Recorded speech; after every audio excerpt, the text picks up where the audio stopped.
Assalamualaikum warahmatullahi wabarakatuh.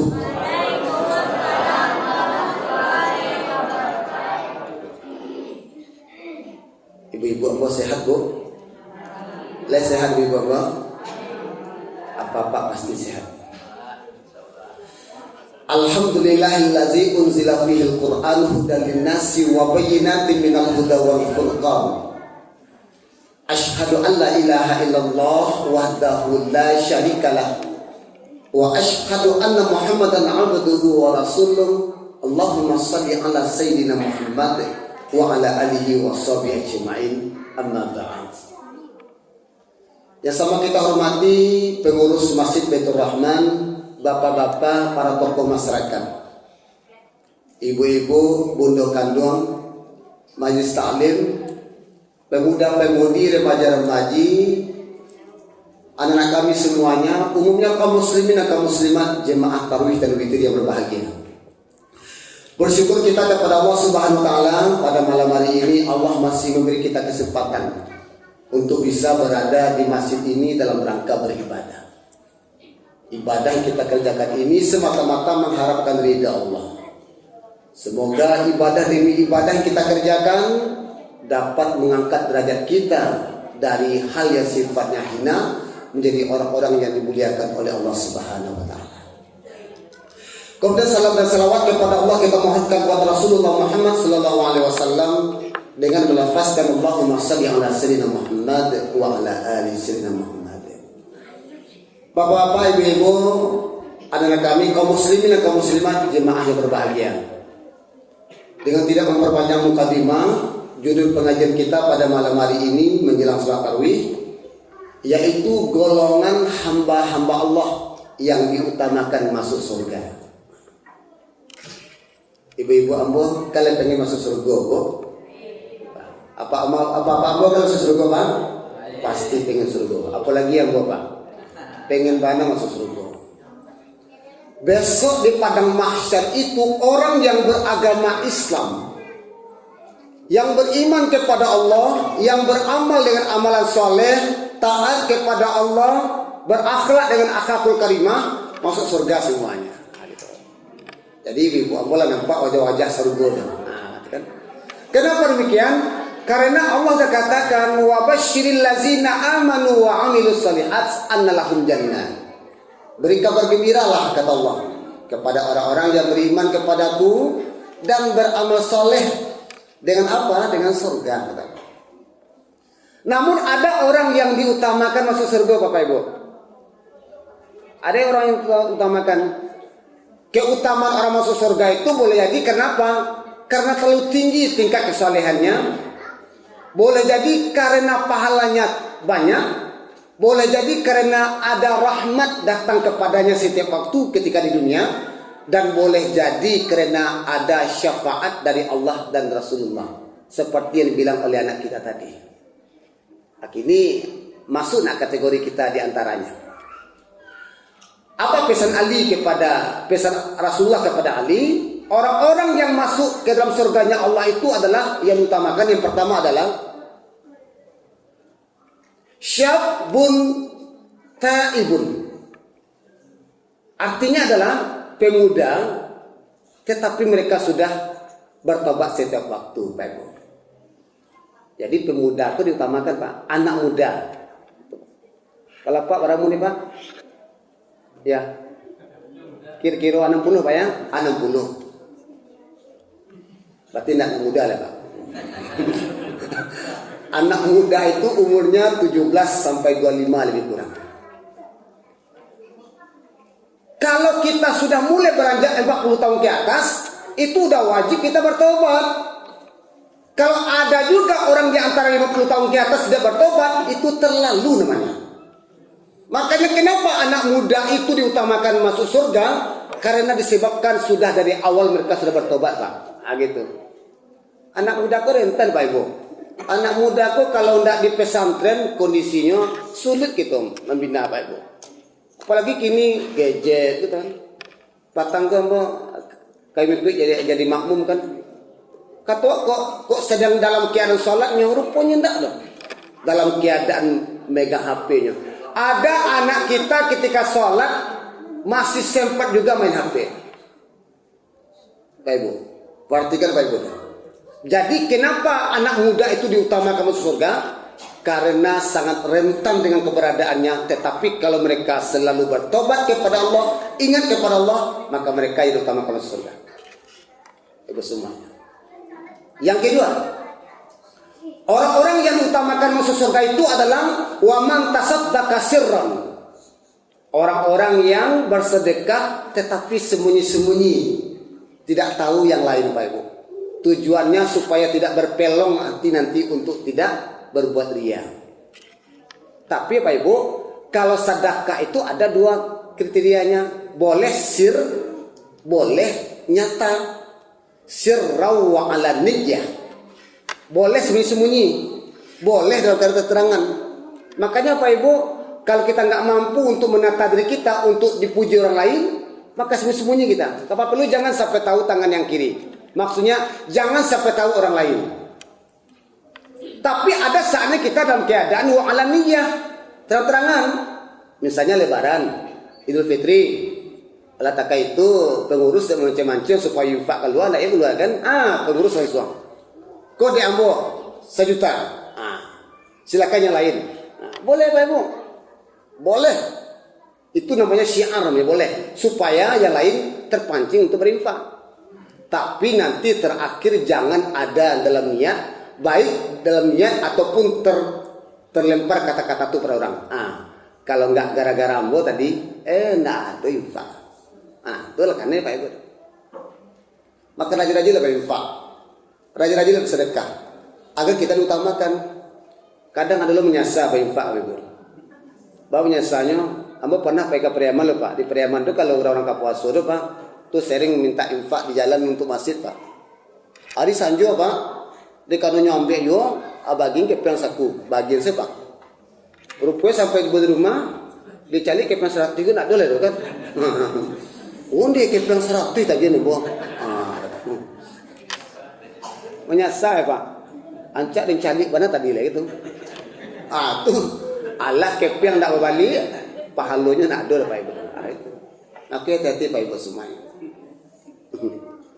Yang ketiga adalah waman daba'at ainaihu.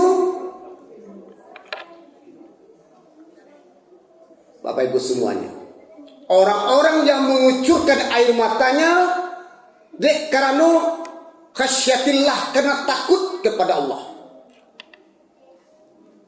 Berdoanya, ya Allah, dia banyak bana dosa ya Allah, menangis, cucur matanya tanpa disadari, nggak dibuat-buat,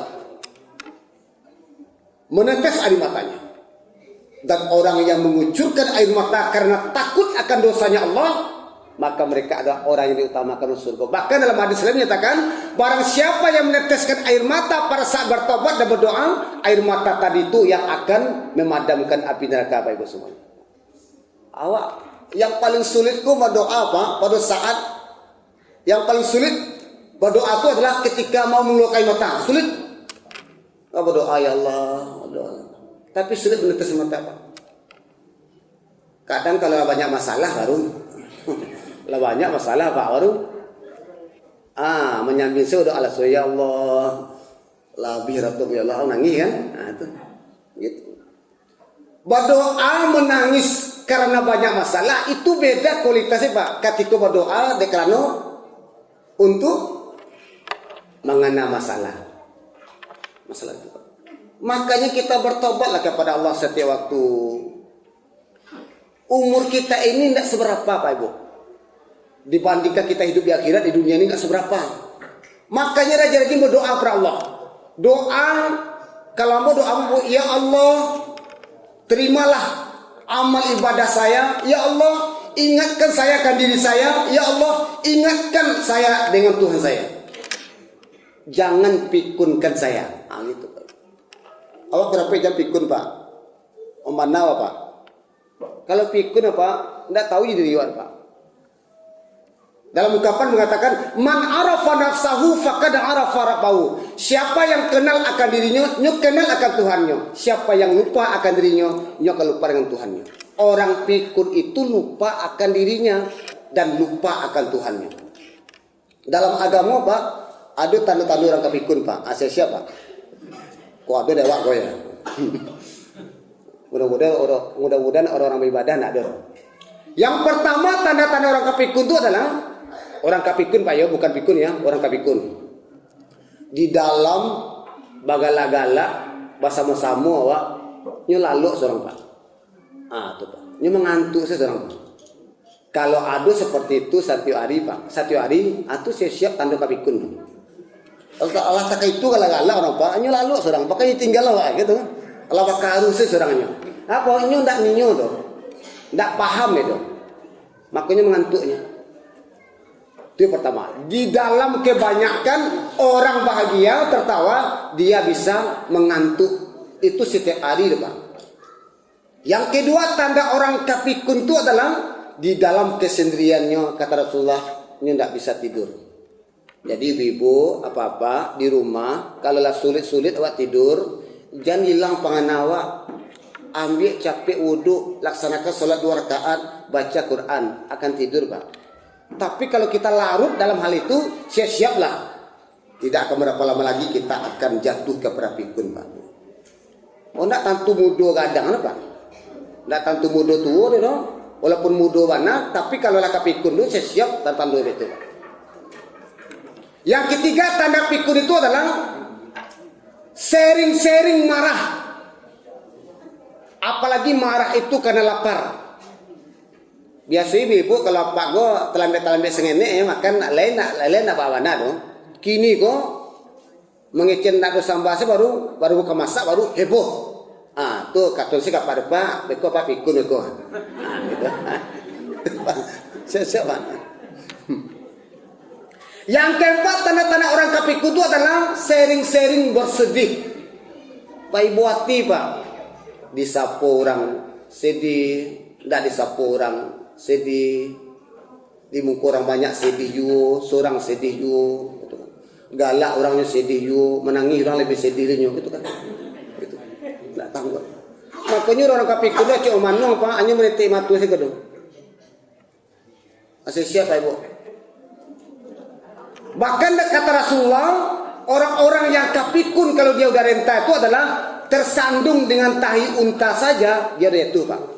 Lelahnya Pak. Siap-siap. Kalau ibu mau kalau tagih di rumah kali kan, enggak bahat. Pelantung mana ada semen enggak bahagia gitu. Itu Pak. Makanya berdoalah ya Allah jangan pikunkan saya sampai saya meninggal dunia. Kenapa? Orang pikun tidak akan kenal akan dirinya dan tidak akan kenal akan Tuhannya Pak Ibu.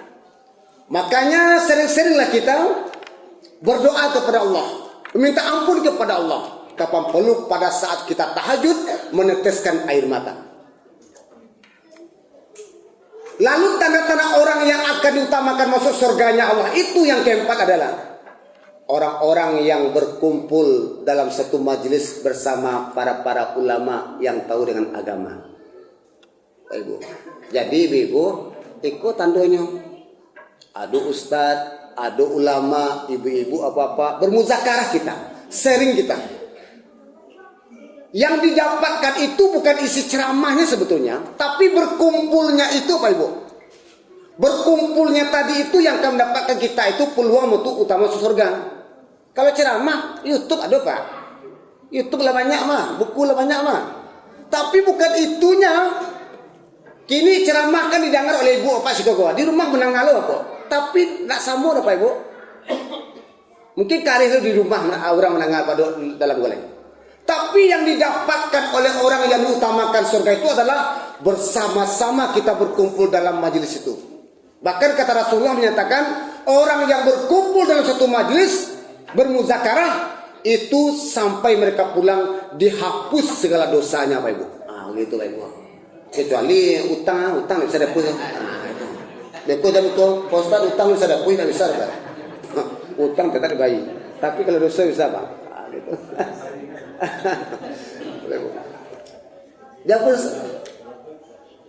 Bahkan kata Rasulullah menyatakan bahwasanya orang-orang yang berkumpul satu majelis ini akan ditenangkan jiwanya, akan ditentramkan jiwanya. Apa tanda-tanda orang tentram jiwa, Pak Ibu? Lama makan, lama lalu. Bapak Ibu, di masjid musala tempat yang paling cepat untuk bisa mengantuk. Di rumah Pak Ibu, barabana AC kadinginnya wa dengan spring bed yang bagus, kalau ndak tentram mati awak ndak bisa lalu Pak Ibu. Tapi kalau masjid pula 5 menit Ustaz baru ceramah aja lah mengantuk. Tando tentram Pak. Tentram. Tentram juga. Dan yakinlah Pak Ibu, kalau untuk masalah ceramah kuang, sabai-bai orang kadang ndak bisa lah melamur Pak Ibu. Padahal setengah jam punya. Iku apa-apa kadang pada mencari tampik sebenarnya. Kalian kan? Di tengah-tengah kosong lah kan? Nah, tetapi itu Pak Ibu. Makanya Pak Ibu, orang akan menuntun, Allah akan menuntun kita untuk kepada jalan yang benar. Tetapi kalau kita tidak pergunakan kesempatan itu, kita akan berada pada jalan yang salah. Makanya kata Allah, wa yahdiyaka siratan mustaqima. Allah akan tuntun orang-orang ke perjalanan yang benar. Kalau ini benar Pak Ibu semuanya. Maka ibu ukur-ukur bayang kita sekarang.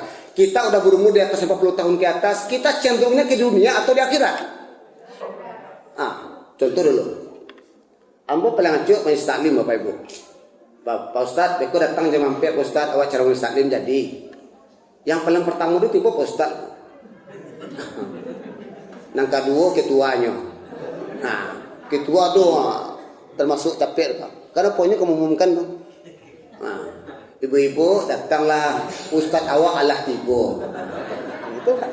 Anak Ustadz, alhamdulillah boleh datang aja. 5 menit datang seorang Pak. Datang seorang, beko 5 menit datang seorang. Beko lah mulai ceramah jam 5:30 Bu. Dari jam mampir Ustadz datang 5:30 baru mulai. Si rupanya setelah datang ibu-ibu pun langsung ceramah dong. Ini mengeluang kepeng dulu.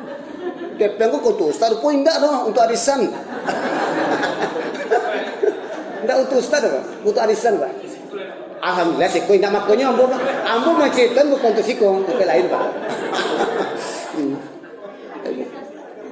Tak itu Pak Bu, itu pengalaman. Tapi cobalah. Kalau seandainya seperti itu keberadaannya, ukur bayang-bayang awak. Batu bisa terlambat awak, seorang-seorang datang. Kadang awak pikir, minggu besok sajalah. Atau mungkin beko sajalah sambil Ustaz sedang ceramah mau datang beko. Atau beko ketika warisan sajalah beko. Ketika mau datang.